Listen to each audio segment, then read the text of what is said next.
윤석열 대통령은 정말 똑똑한 것 같습니다. 일단 사진을 볼까요? 좀 제가 이제 급하게 지금 영상을 만드는 건데 자막이 없어도 좀 양해 바라겠습니다.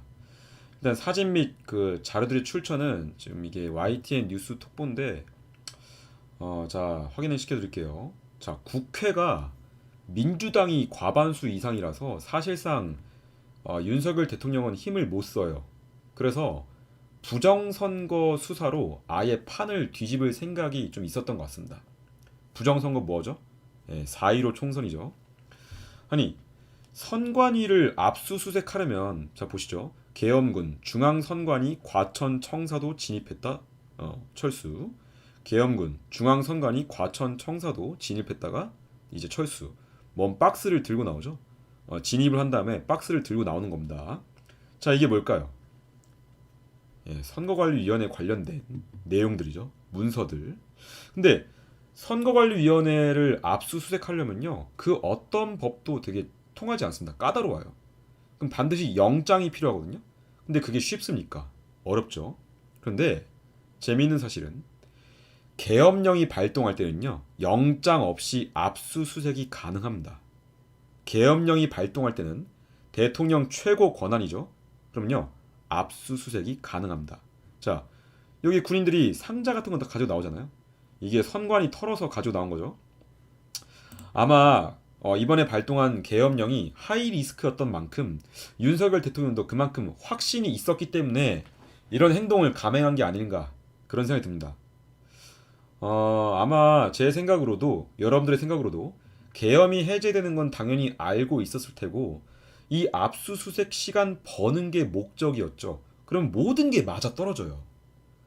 추가로 선관위 위원들 핸드폰도 압수해 갔다고 합니다. 이게 사실이라면 괜히 검찰총장 출신이 아니죠. 다시 설명드릴게요. 윤석열 대통령이 검사 출신으로 그래도 뭐 산전수전 다 겪었는데 계엄령 잘못 시전했다가 뭐 자기 모가지 날라갈 거 분명 알고 있었을 테고 참모진들도 그걸 분명히 경고했을 텐데 그럼에도 불구하고 강행을 했다는 것은 뭔가 있었다는 거 아닙니까? 계엄 발표하고 곧바로 꼬리 내린 것도 좀 수상하지 않냐 이겁니다. 그죠? 계엄을 발표하고 곧바로 꼬리 내린 것처럼 모양새 비춰주고 좀 이상하지 않습니까? 그래서 외신들에서는 뭐 부끄럽다 그리고 뭐 수많은 사람들이 이게 우리나라 대통령이 하면서 부끄럽다라고 말을 하는데 자 들어보세요. 이게 법적으로 분리되어 있는 선거관리위원회인 선관위를 수단과 방법을 총동원해도 어떻게 손을 댈 수가 없었습니다. 그러다 보니까는 최후의 수단으로 대통령 최고 권한인 계엄령을 선포해서 선관위와 부정선거를 건드린 거죠. 분명 부정선거에 대해서는 알고 있었을 겁니다. 검사를 몇 년 동안 한 분인데 그런 거 하나 모르겠습니까? 결국 민주당을 죽일 방법은 선관위를 털고 부정선거 증거를 찾아내는 게 최후의 수단이었던 것 같고 그것 하나만으로도 뭐 모든 걸 종결시킬 수 있다고 판단한 것 같아요. 솔직히 부정선거 이거 하나만으로 민주당 괴멸은 뭐 거의 5만 8천% 확정이죠. 다른 기관도 아니고 선관위만 집중적으로 턴 것을 보면 분명 뭔가 있다 이겁니다. 자 여러분들 부정선거는요 헌법 최고형인 사형입니다. 사형. 이게 사실이라면 진짜 몇 수 앞을 내다본 걸까요? 물론 현재 우리나라에 사형제도는 없죠. 사형이 떨어지면요 무기징역입니다. 자 이것도 보시죠. 여기 보면은 국회에 투입된 계엄군 병력은 총합 280명으로 알려져 있습니다. 그죠? 한 개 대대 병력보다도 안 되는 병력이죠. 군대 단연분들 다 아실 겁니다. 그런데 어제 새벽 생중계를 봤던 분들이면 알겠지만 그제죠.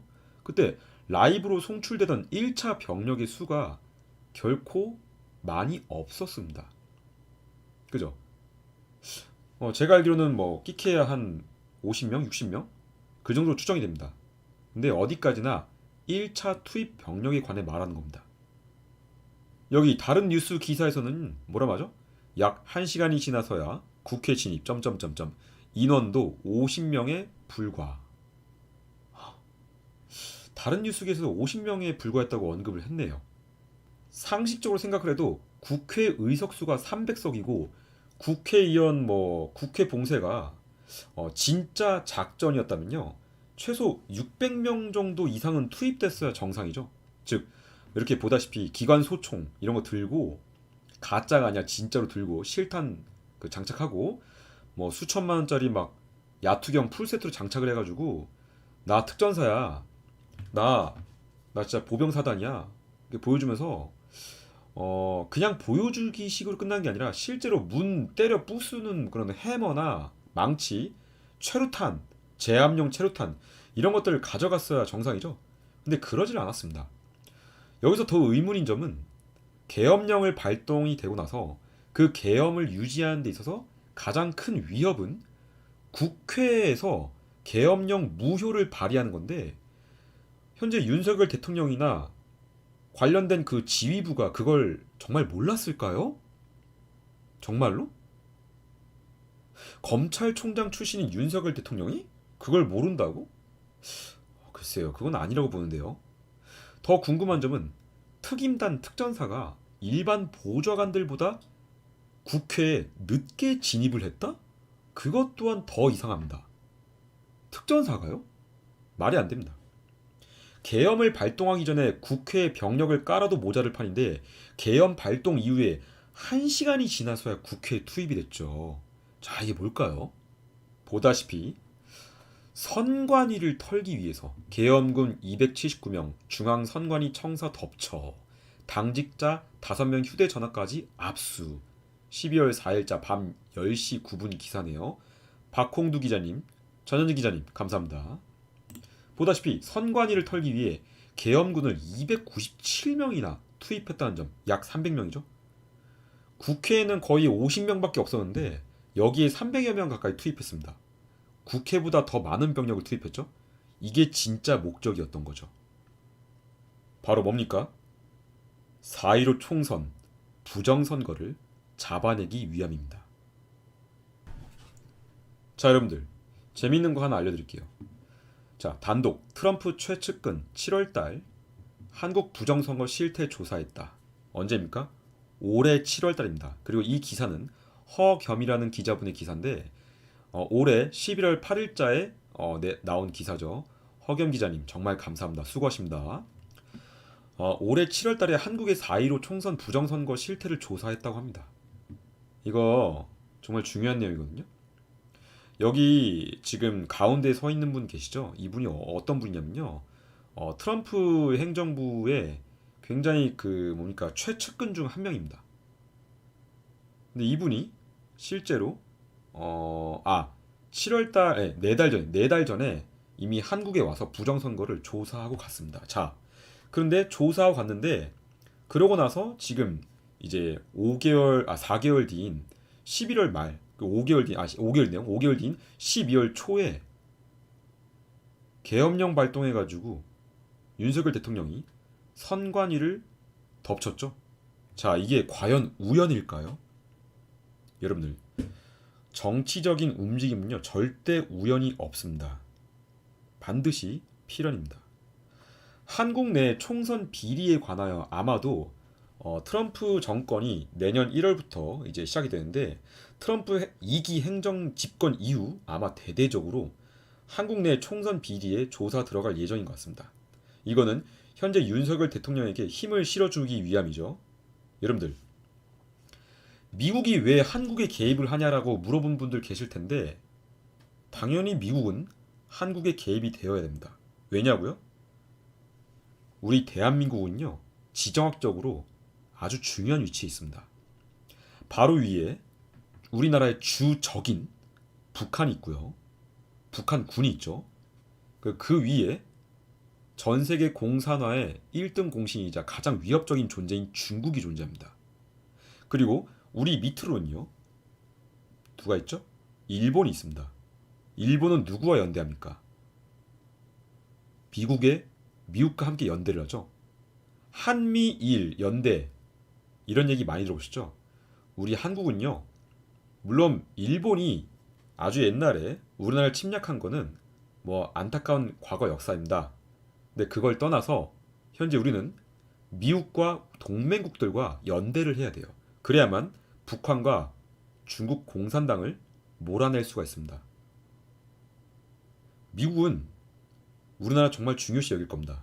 지정학적으로 우리나라가 먹히잖아요? 그러면요, 일본도 위험해지고 아시아 일대가 전부 다 미국의 적대국이 될 수가 있어요. 굉장히 중요한 위치에 있는 나라가 바로 대한민국입니다. 아, 정말 천만다행이죠. 우리 한국이 여전히 미국의 동맹국이란 사실을요. 이재명이 꿈꾸는 북한 민국은 찾아오지 않을 겁니다. 이재명은 범죄자입니다. 감옥으로 가야죠. 범죄를 저질렀으니 갈 곳으로 가야 합니다. 그리고 보시죠. 선대들, 우리 북한의 김정일 또 김일성 주석의 노력들이 폄훼되지 않도록, 훼손되지 않도록 애써야 할 것입니다. 여러분, 역대 우리나라 역사상 그 어떤 정치인도 김일성과 김정일을 주석이라고 표현하지 않았습니다. 절대로 찬양하지 않습니다. 근데 이재명은 김정일과 김정은을 찬양하네요. 자, 대한민국의 진짜 적이 누구인지 두 눈으로 똑똑히 보길 바랍니다. 자, 참고로 윤석열 대통령 임기 기간 동안 있었던 이태원 사건 다 기억나시죠? 자, 이태원 참사 사건의 전말을 제가 읽어드릴게요. 자, 미군 철수, 국보법 철폐, 간첩 혐의로 15년형 받은 민노총 간부의 행적. 뭘까요? 자, 빨간색 줄만 보세요. 북한 지령을 받아 간첩 활동을 하는 등의 혐의로 기소된 민주노총 전 간부 석권호 씨가 20년 넘게 민주노총에 몸담아온 석 씨는 북한으로부터 이태원 참사에 대한 분노를 최대로 분출시키라는 지령을 받은 것으로 확인됐다. 당국은 지난해 석 씨를 구속 기소하면서 그의 북한 접촉 정황이 2017년부터 발견된다고 밝혔다. 그러나 북한의 우호적인 석건호 씨의 입장은 그 훨씬 전부터 나타났다. 여러분, 이태원 참사 사건